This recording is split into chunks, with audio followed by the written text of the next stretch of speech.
बिस्मिल्लाहिर्रहमानिर्रहीम। अस्सलामुअलैकुम। आज की इस वीडियो में हम 10th फिज़िक्स न्यूमेरिकल करेंगे। ये न्यूमेरिकल सरगोदा बोर्ड के पेपर जो में आए थे, ये पेपर 2024 में हुआ था और ये फर्स्ट ग्रुप के न्यूमेरिकल हैं। तो क्वेश्चन 5 में बी पार्ट के तौर पर जो न्यूमेरिकल आया था वो कुछ यूँ था। A pendulum of length 0.99 metre is taken to the moon by an astronaut. The period of pendulum is 4.9 second. What is value of g on the surface of moon?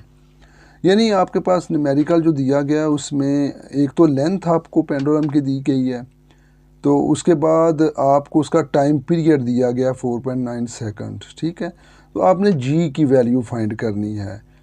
तो इस न्यूमेरिकल में आपने लिखना है l की value, यानी l length 0.99 metre और जो टाइम पीरियड है 4.9 सेकंड, जी की वैल्यू फाइंड करनी है। जी का एक प्रॉपर फार्मूला है, g is equal to 4 pi square L over T square.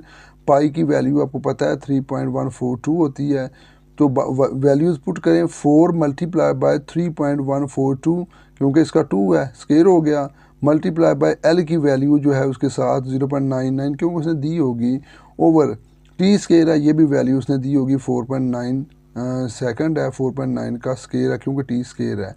अब इसको हल करेंगे 4 मल्टीप्लाई बाय, अब 4 इसके साथ सिर्फ मल्टीप्लाई हो रहा है, बाकी वो एक अलहदा रकम है। 4 मल्टीप्लाइड बाय 9.8596, ये कहाँ से आया? 3.142 का जब आप स्केयर करेंगे तो ये आएगा मल्टीप्लाई बाय 0.99 और 4.9 का नीचे स्केयर लेंगे 24.01 आ जाएगा। अब आपने करना क्या है, अब आपने 4 को 9.8596 के साथ मल्टीप्लाई करना है और उस जो आंसर आएगा उसको आपने फिर 0.99 के साथ मल्टीप्लाई करना है। जो भी जवाब आएगा उसको 24.01 के साथ डिवाइड कर देंगे, यानी ऊपर ये सारी मल्टीप्लिकेशन करेंगे, नीचे इस पर डिवाइड करेंगे, तो आपके पास आंसर आ जाएगा 1.63 मीटर पर सेकंड स्क्वायर। ये ग्रेविटेशनल एक्सेलरेशन का यूनिट है। अगला न्यूमेरिकल भी जो क्वेश्चन नंबर 6 में बी पार्ट के तौर पर आया है, ये काफ़ी दफ़ा पेपर्स में आया है, तो स्टूडेंट्स से ये रिक्वेस्ट है कि इस न्यूमेरिकल को अच्छे तरीके से तैयार कर लें। ये न्यूमेरिकल है, carbon 14 has a half life of 5730 years. How long will it take to for the quantity of carbon 14 in a sample to drop to 1/8 of the initial quantity. यानी कि आपके पास कार्बन की हाफ लाइफ आपको दी गई है, फिर वो कहता है कि हमें कितना अरसा लगेगा अगर आप कार्बन की जो दी गई मिकदार है उसका 1/8 तक जाते हुए, यानी उसका जो सैंपल है उसकी 1/8वां हिस्सा तक जाते जाते हमें कितना टाइम लगेगा, टाइम पीरियड मालूम करना है हमने। हाफ लाइफ जो है कार्बन की दी गई है वो है 5730 ईयर्स। अब हमें ये पता होना चाहिए कि ओरिजिनल क्वांटिटी को किस से शो करते हैं। ओरिजिनल क्वांटिटी को शो करते हैं एन नॉट से, यानी असल मिकदार को एन नॉट से शो करते हैं। यहाँ पर एक बात याद रख लें कि हमें इस न्यूमेरिकल में असल मिकदार नहीं दी गई हुई और हमें असल मिकदार की ज़रूरत भी नहीं है। हमें सिर्फ ये बताना है कि उसका 1/8वां हिस्सा, यानी 1/8वां हिस्सा कितने अरसे में मुकम्मल होगा, कितने अरसे तक, कितना टाइम लगेगा। तो हमें उसमें ओरिजिनल क्वांटिटी की ज़रूरत नहीं है। जो रिमेनिंग क्वांटिटी है, बाकी मिकदार, उसको n से शो करते हैं और यहाँ पर जो अब बाकी मिकदार है वो हमें पता है कि 1/8 है, यानी कि वो असल मिकदार का 1/8 है। असल मिकदार क्योंकि n नॉट है, n नॉट ओवर 8 है, यानी ये चीज़ जो है वो न्यूमेरिकल के अंदर मौजूद है। फार्मूला है कि n जो है, यानी कि रिमेनिंग क्वांटिटी किसके इक्वल होती है, रिमेनिंग क्वांटिटी इक्वल होती है n नॉट ओवर 2 की पावर n के। n की वैल्यू जो इसमें सवाल में जो दी हुई है वो इधर लगा दें, n not over 8 is equal to n not over 2 की पावर n, ये दोनों कैंसिल होंगे। अब ये क्या होगा कि 2 की power n is equal to 8 आ गया, तो 2 की पावर n और ये 8 को भी आपने इस हवाले से हल करना है कि इधर भी किसी तरीके से 2 आ जाए तो ज़रा कोई मसला नहीं है। 2 की पावर 3 कर लें तो 2 की पावर 3 भी 8 ही होती है। 2 और 2 कैंसिल हो जाएंगे, n की वैल्यू आपके पास 3 आ जाएगी। अब बहुत आसान हो जाएगा आगे, क्योंकि आपने टाइम पीरियड फाइंड करना है कि कितने अरसे में ये मिकदार यहाँ तक गिरेगी। तो उसमें है time period is equal to n multiply by half life. n आपको मालूम हो गया, हाफ लाइफ उसने दी हुई है, दोनों को मल्टीप्लाई कर लें, 1790 ईयर्स आ जाएगी। और इसको अगर आप साइंटिफिक नोटेशन में लिखना चाहते हैं तो 1.7 मल्टीप्लाई बाय 10 की 4 ईयर्स आ जाएगी। अगर आप ये भी जवाब लिख देंगे तो वो जवाब दुरुस्त है।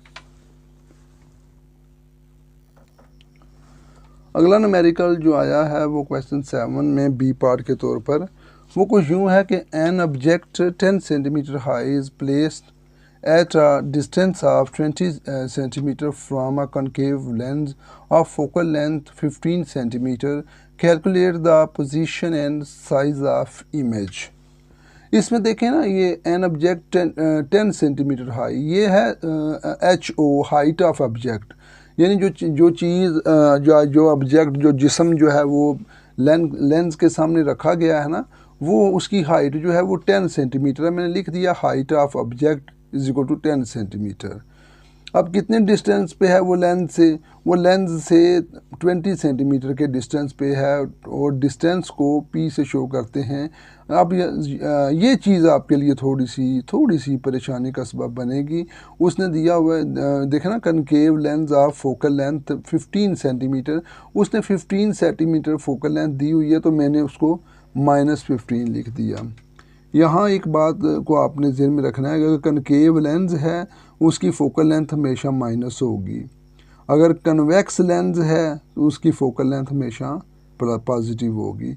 इसी तरह मिरर इसका उलट होता है, अगर कनकेव मिरर होगा तो फोकल लेंथ पॉजिटिव होगी और कन्वेक्स मिरर होगा तो फोकल लेंथ नेगेटिव होगी। ये थोड़ा सा फ़र्क होगा, उसको आपने ज़हन में रखना है। Focal length -15 centimetre.